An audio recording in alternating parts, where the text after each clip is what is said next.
Você já parou para pensar que este pode ser o último Papa da história? Não é teoria da conspiração barata, nem previsão de youtuber místico. Estamos falando de uma profecia milenar, esquecida por séculos e agora mais viva do que nunca. Um texto misterioso, atribuído a um santo irlandês do século XII, que teria previsto com precisão assustadora todos os papas da Igreja Católica, até o fim do mundo. Com a morte do Papa Francisco, algo mudou. O relógio profético parece ter disparado. Os sinais estão aí: guerras, crises espirituais, igrejas vazias e uma dúvida que não quer calar. Será que estamos no limiar do juízo final? Ou pior, será que o próximo a vestir o manto de São Pedro pode ser um falso profeta? Um Petrus Romanus, como descrito no fim da lista sagrada?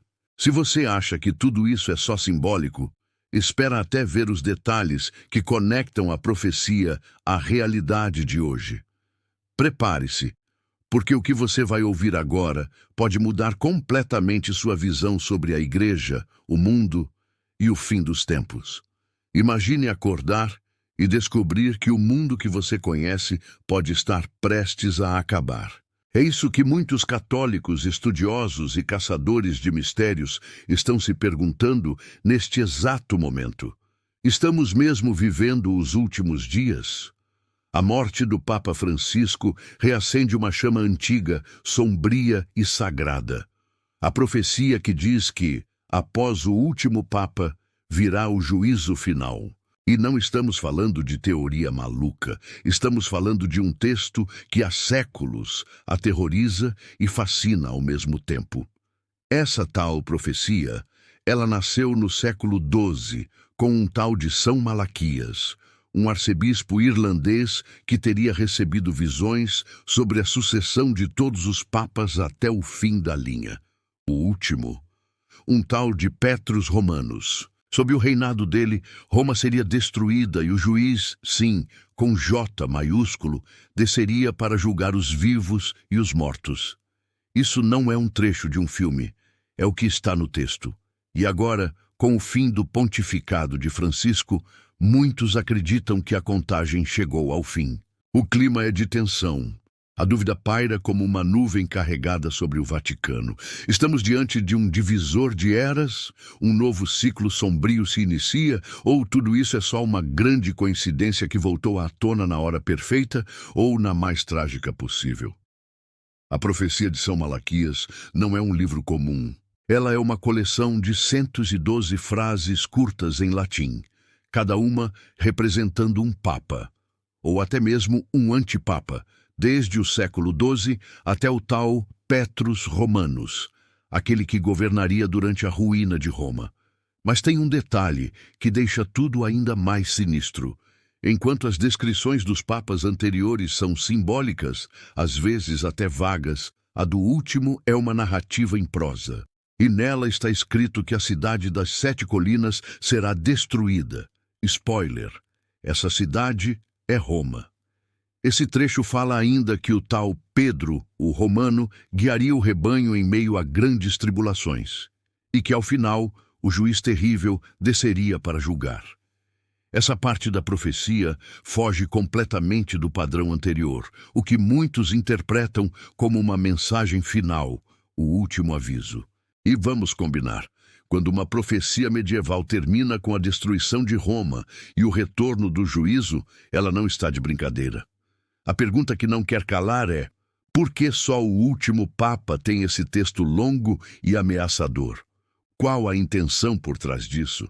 Seria para nos deixar em alerta ou apenas um truque narrativo de quem queria chocar? Uma coisa é certa: essa parte da profecia não pede interpretação.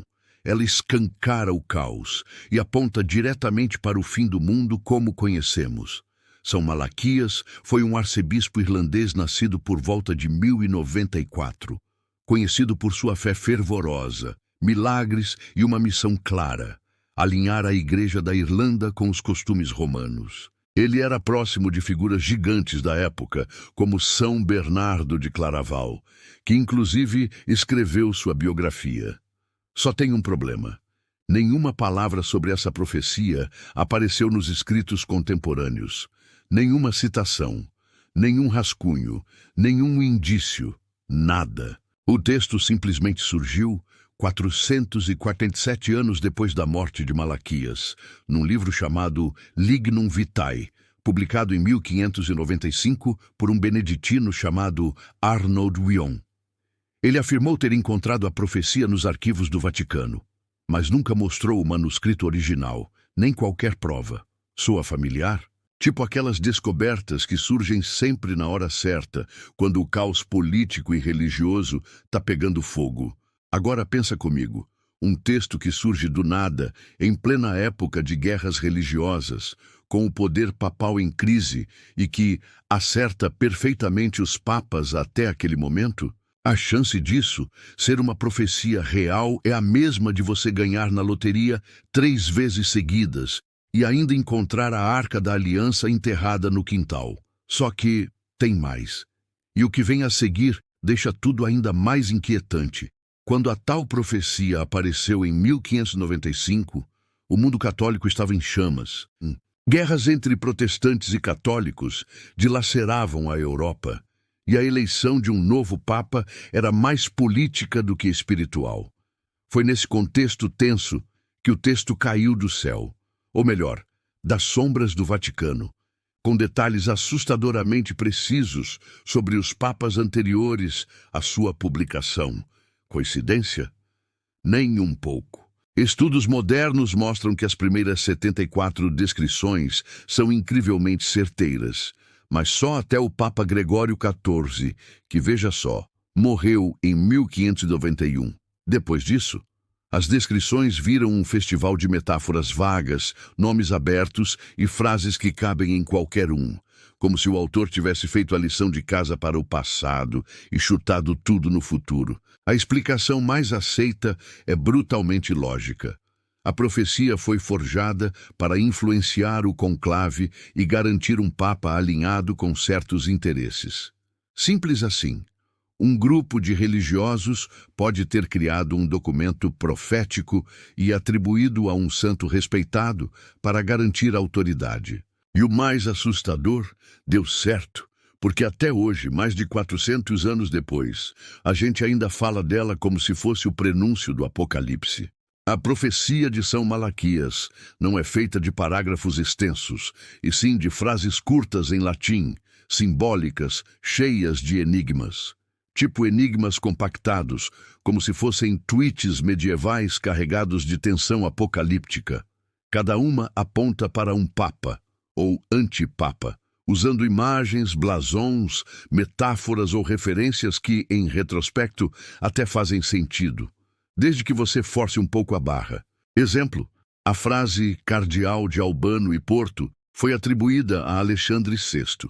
E não é que o homem realmente foi cardeal dessas cidades? Até o brasão de sua família tinha um boi, como dizia a frase. Coincidência certeira? Talvez. Outro caso. O dragão abatido, usado para Celestin IV, cuja família tinha um escudo com uma águia segurando um dragão. Tudo bonitinho, tudo fechando, até parece que foi feito de trás para frente. Mas aí é que entra o problema. Parece mesmo que foi.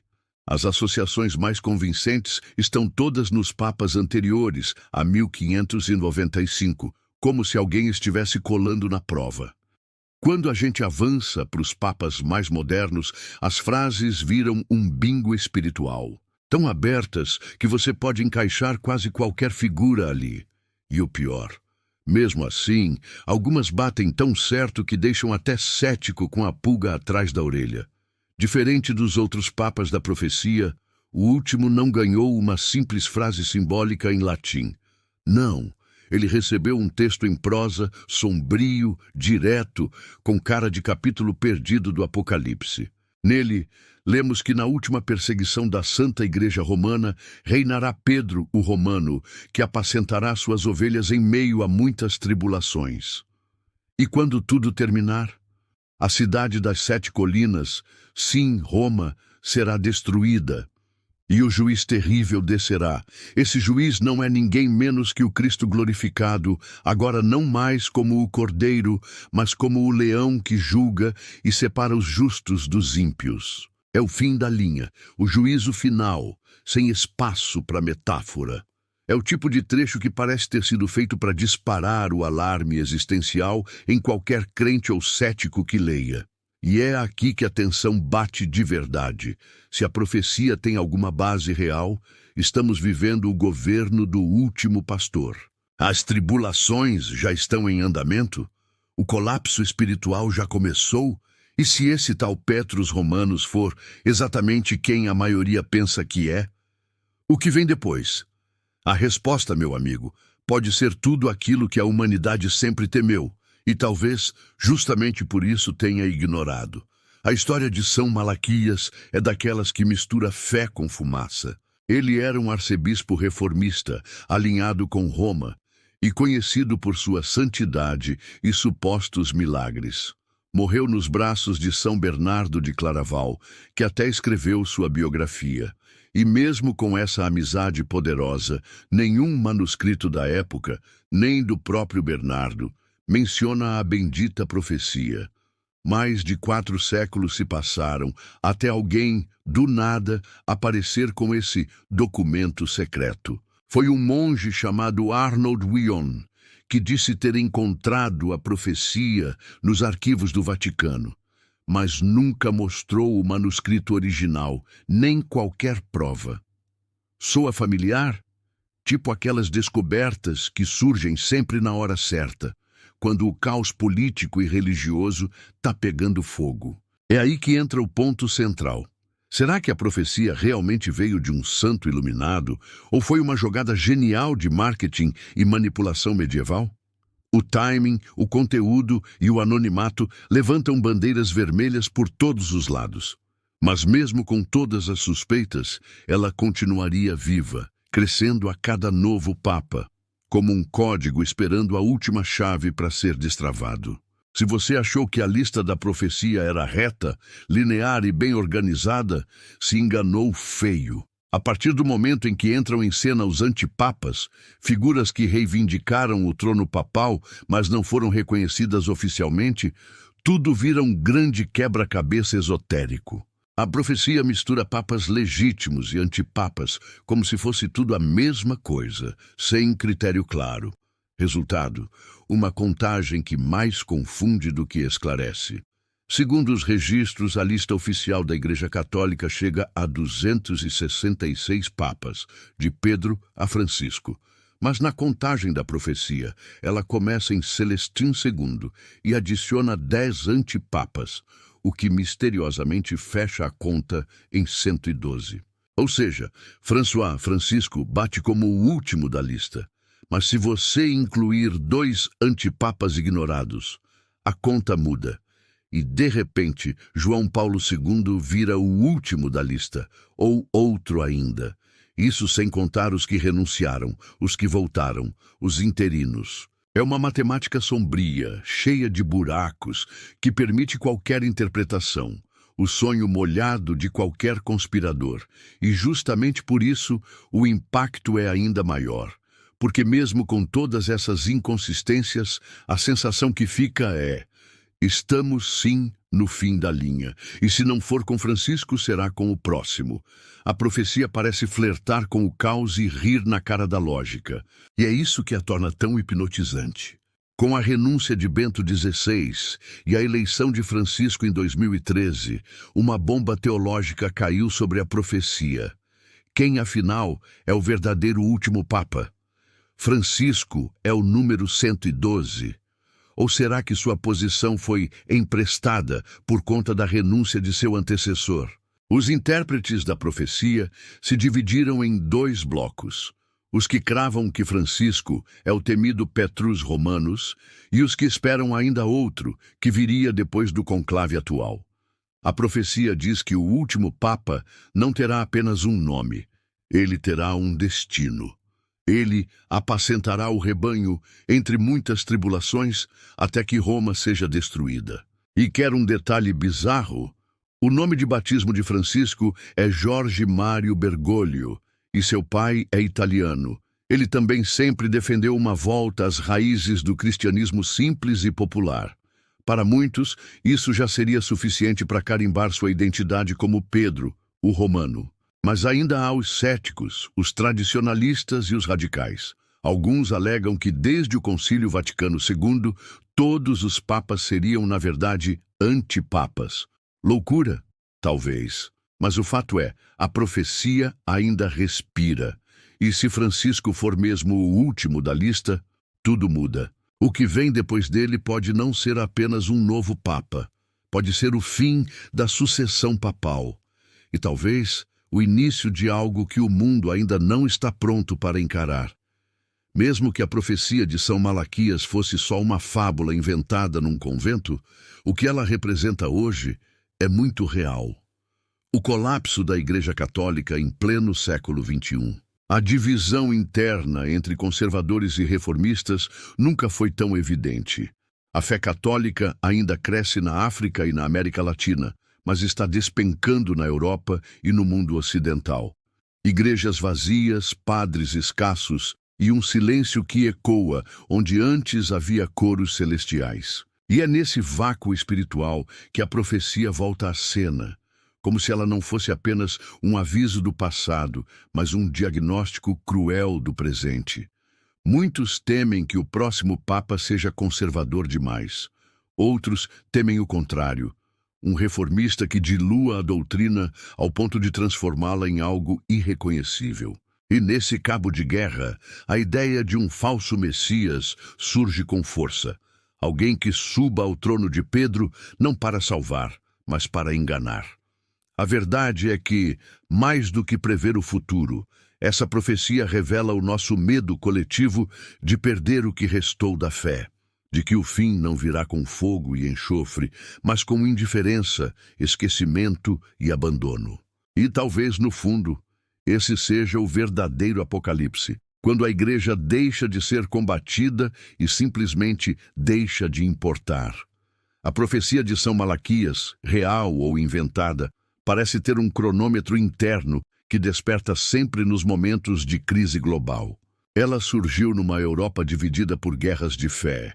Reaparece agora num mundo onde a religião perdeu espaço, mas o medo do fim continua mais vivo do que nunca. E nesse cenário, ela vira algo mais do que uma lista de papas. Ela vira um símbolo psicológico, um espelho onde a humanidade encara seus próprios monstros. O que essa profecia faz é simples e brutal. Ela materializa nossos medos mais profundos. O medo da queda de instituições sagradas. O medo da mentira disfarçada de salvação.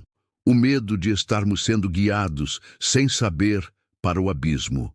E mesmo que tudo não passe de uma fraude histórica, ela acerta em cheio, porque fala de verdades internas que já estão explodindo por dentro de muita gente. É como se Malaquias, ou quem quer que tenha escrito aquilo, tivesse entendido algo que ainda nos custa aceitar. O fim nem sempre chega com o clarim do céu. Às vezes, ele vem no silêncio de igrejas vazias, na fé que esfria, na esperança que evapora. E isso, talvez, seja ainda mais apocalíptico do que 1000 bestas do inferno. Com a morte de Francisco, 2 portas se abrem. Numa delas, o ciclo se encerra. O último Papa já reinou, o trono de Pedro se esvazia e o juízo começa. Na outra, ainda falta um, o verdadeiro Petrus Romanus, aquele que trará a ruptura final. O novo conclave é como um sorteio divino ou um roleta russa espiritual. A bala pode estar na câmara, e o mundo espera em silêncio, como quem assiste a um terremoto que ainda não começou. A profecia, nesse momento, vira mais do que um texto. Ela vira uma maldição viva, sussurrando dúvidas em cada canto do Vaticano. Será que o próximo Papa será um homem de fé ou um engano monumental? Um falso profeta? Um símbolo de restauração? Ou um cavaleiro do colapso? As apostas não são apenas religiosas. São espirituais, políticas e existenciais. A igreja nunca esteve tão perto de perder o próprio sentido. E aí está a ironia. Mesmo que a profecia seja falsa, ela se cumpre, porque está moldando comportamentos, acelerando debates, dividindo crentes e religiosos. E como toda boa profecia apocalíptica, ela não responde nada. Ela apenas faz uma pergunta brutal: você está pronto? A resposta, meu amigo, talvez já esteja escrita nas entrelinhas do caos que nos cerca. Se tudo o que ouvimos até aqui for verdade, então o relógio do mundo não está mais contando para frente. Ele está fazendo a última contagem regressiva. E se for só uma coincidência bem encaixada? Ainda assim, não dá para ignorar que algo está mudando. A fé está sendo testada, a verdade está sendo distorcida e o mundo bom, ele já não é mais o mesmo. Agora eu te pergunto, e se a profecia de São Malaquias for só o gatilho que você precisava para acordar? Para começar a olhar para o invisível com olhos mais atentos? Será que você está pronto para enfrentar o caos espiritual que já começou? Será que vai continuar esperando um sinal? Ou vai entender que o sinal já chegou? Deixa aqui nos comentários. Para você, o Papa Francisco foi o último? Ou o verdadeiro Petrus Romanos ainda está por vir? Não esquece de se inscrever no canal, ativar o sino e compartilhar esse vídeo com alguém que ainda acredita que tudo isso é só coisa de fanático. Porque talvez, quando a verdade vier, já seja tarde demais.